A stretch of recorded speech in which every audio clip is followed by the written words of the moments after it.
Hello everyone, this is Matthew from I Love Free Software TV.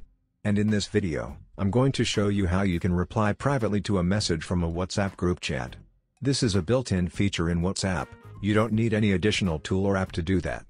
It comes handy to quickly chat with someone privately regarding the group chat conversation.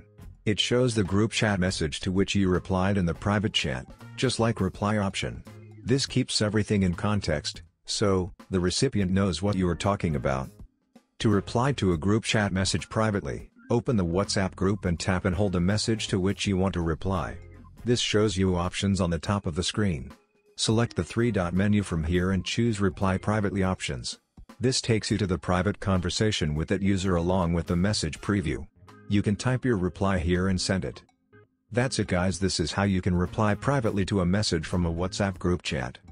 If you like this video, give it a thumbs up and remember to subscribe us for more.